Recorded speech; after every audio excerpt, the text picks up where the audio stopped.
Europe 1 13h. Europe 1 13h, la suite sur Europe 1 avec Céline Giraud et vos deux chroniqueurs du jour, Céline, Jean-Claude Dacier, chroniqueur politique, et l'écrivain Paul Melun. Bonjour, merci d'être là. Bonjour. Mes deux débatteurs du jour pour ce dernier Europe 1 13h de la semaine. Et depuis mercredi, c'est officiel, l'activiste pro-palestinienne Rima Hassan sera bien sur la liste de Manon Ombry pour les élections européennes, en 7e position, ce qui lui confère de fait une position éligible. Une candidature sulfureuse qui fait polémique et qui fait réagir. Ce matin, Sylvain Maillard, président du groupe Renaissance à l'Assemblée nationale, était l'invité de Romain Desarbres sur Europe 1 et CNews à 8h10. C'est une honte absolue qui montre l'ambiguïté dans laquelle est la France insoumise vis-à-vis évidemment sa position en Israël, mais plus généralement sur l'antisémitisme.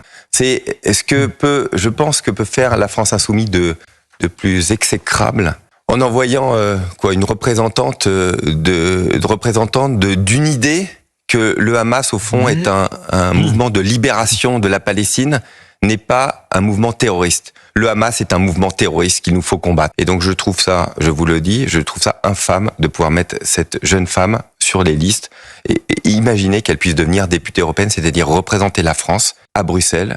Sylvain Maillard, ce matin, sur Europe 1 et CNews avec Romain Desarbres.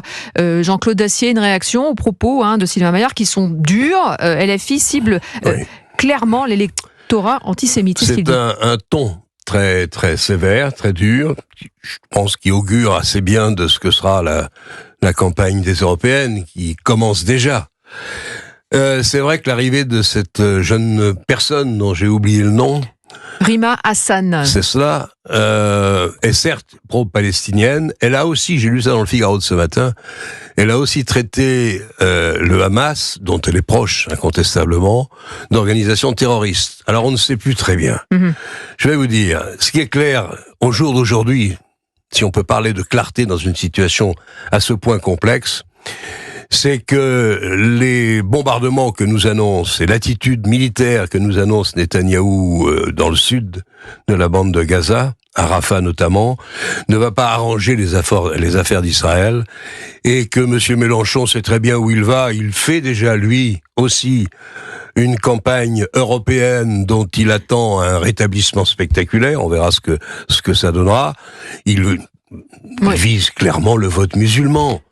Et il va, si vous voulez, des radicaux. C'est sans doute le cas de cette jeune personne, même si elle a parlé du Hamas en termes sévères, à juste raison. Mais il vise aussi les modérés. Donc il essaie de rassembler et de ratisser le plus large possible, en espérant que la fâcherie qui paraît définitive qu'il a avec le NUPES, avec cet accord, ex-accord d'union de la gauche, fera en sorte qu'il va quand même apparaître comme le leader. Même déchu peut-être, mais le leader d'une gauche à la recherche d'un certain nombre de résultats. On verra ce que ça donnera aux européennes. Paul Melun, la candidature de Rima Hassan, est-ce que ça démontre à quel point les insoumis veulent axer leur campagne européenne sur ce conflit au Proche-Orient ? Oui, en tout cas, il l'utilise, il l'instrumentalise. C'est une énième fois, si vous voulez, où la France insoumise et son leader Jean-Luc Mélenchon tombent le masque de ce qu'on peut qualifier, aujourd'hui c'est clair, d'islamo-gauchisme. C'est-à-dire l'utilisation de ce qu'il croit être l'électorat musulman, parce que effectivement, pour des gens qui ne veulent pas stigmatiser, qui ne veulent pas faire d'amalgame, ils font quand même un sacré amalgame en imaginant que tous les électeurs musulmans sont pro-Hamas. C'est quand même un sacré amalgame. Moi, je ne pense pas que tous les musulmans soient pro-Hamas. Je pense qu'il y a beaucoup de musulmans en France qui sont très modérés et qui ne se retrouveront pas dans les positions de cette Madame Assad. Donc, si vous voulez, Jean-Luc Mélenchon est sur une forme de stratégie du pire. Jean-Claude l'a dit, il veut effectivement aller récupérer cet électorat en vue des européennes. Moi, je fais le pari avec vous que ce ne sera pas payant, qu'il aura à la fois, comme disait l'autre, le déshonneur et la défaite, que sa rupture avec une gauche que j'appelle de mes voeux, moi je suis une gauche républicaine, laïque, sociale, cette gauche-là, aujourd'hui, elle n'est plus représentée par la France insoumise, si tant est qu'elle l'ait été un jour. Elle peut l'être par d'autres personnalités, peut-être par Fabien Roussel et son candidat, je ne sais pas, mais en tout cas, elle ne l'est pas par Jean-Luc Mélenchon, parce qu'il se commet. Vous savez, il aurait dû se rappeler de la vieille ancienne sur la religion opium du peuple. C'est ça la base de la gauche. C'est pas d'aller faire des clins d'œil à des fanatiques religieux ou à des gens qui soutiennent ou organisent des pogroms du 7 octobre. Donc j'ai trouvé la réponse de monsieur Maillard Bayard assez impeccable. Je pense qu'il a raison de le dénoncer et que avec des d'une mots partie qui sont de la quand gauche même très, républicaine à la droite, on devrait tous les dénoncer. Et ces mots, vous avez raison, sont très durs et je suis d'accord avec ce qui était dit. Ça va probablement augurer d'une campagne qui va être plutôt violente, oui. Oui, alors concernant les propos de Rima Hassan sur les attaques du 7 octobre, elle avait répondu en vrai à l'affirmation, le Hamas mène une action légitime. Elle avait donc pris une position. Il me semble, je l'ai lu dans le Figaro, qui peut s'être trompé, mais ça m'étonnerait, qu'elle avait aussi consenti à parler du Hamas en termes d'organisation terroriste. Laissons ça, on va pas débattre là-dessus. Je pense qu'on est tous les deux d'accord pour reconnaître que c'est une pro-palestinienne. Elle a le droit, que l'image d'Israël dans la zone et dans la région est fortement détériorée et au-delà. Même aux États-Unis, on voit des manifestations qu'on ne voyait pas dans le passé. Il est temps, me semble-t-il, mais là je m'avance peut-être un peu, de ramener les modérés au pouvoir dans tous les camps et essayer de trouver une solution politique. Alors on se posera la question dans quelques instants de savoir s'il y aura effectivement un électorat par rapport à cette candidature sensible, à cette candidature, à ce profil du côté de la gauche. On reste ensemble, on se retrouve dans quelques instants sur Europe 1 avec vous, chers auditeurs d'Europe 1. À tout de suite. Vous appelez, vous réagissez au 01 80 20 39 21 Europe 1, il est 13h28. Merci de nous rejoindre sur Europe 1. Vous écoutez Céline Giraud de 13h à 14h. Décryptage de l'actualité avec vos deux experts du jour, Céline, le chroniqueur politique Jean-Claude Dacier et l'écrivain Paul Melun. Et on continue à parler quelques minutes de cette présence sur la liste de Manon Ombry pour les élections européennes LFI, de l'activiste pro-palestinienne Rima Hassan. Paul Melun, ça fait plusieurs années que Jean-Luc Mélenchon fait le pari d'un vote islamiste. Est-ce que ça peut être une stratégie gagnante ? Alors, si on en croit les comparaisons internationales, non. Vous prenez par exemple ce qui s'est produit dans certains pays, on va prendre la Belgique qui est pas très loin de chez nous, les partis de gauche et d'extrême gauche qui ont choisi de présenter des candidats qui venaient draguer l'électorat musulman, ou en tout cas une partie avec des discours proches de l'islam politique, etc., ont fini par eux-mêmes être remplacés par des candidats de l'islam politique.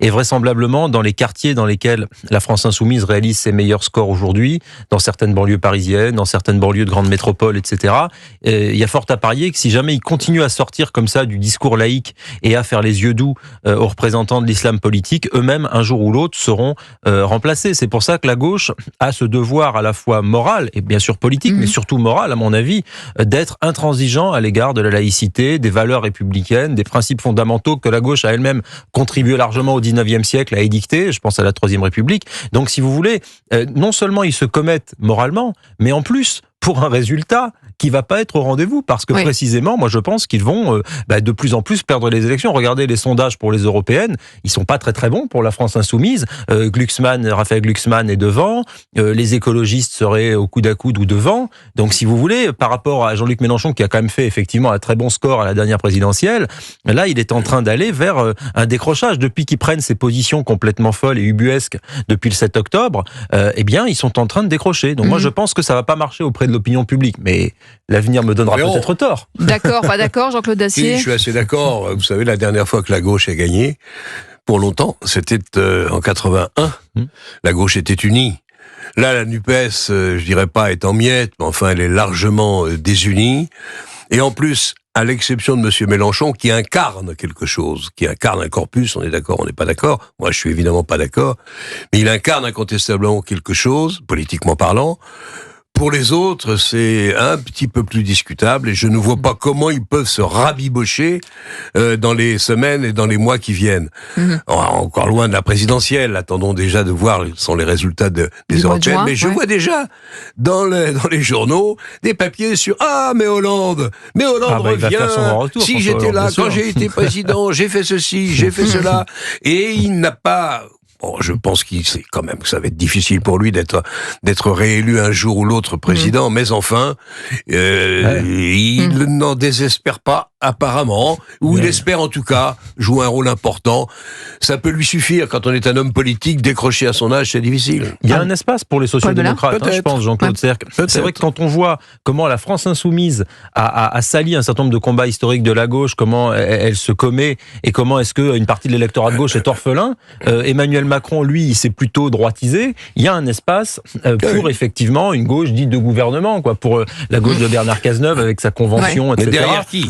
cher ami. Exactement. C'est le problème de l'incarnation. Eh oui. En Allez, même temps, derrière Mélenchon, il n'y a pas grand monde non 13h36, plus. Paul Melun, Jean-Claude Dacier, mes débatteurs du jour avec nous dans le studio d'Europe 1, 13h jusqu'à 14h, si vous nous rejoignez. Évidemment, on redécortique l'actualité, elle est riche aujourd'hui. Vous êtes nombreux à réagir, on vous entendra dans quelques instants.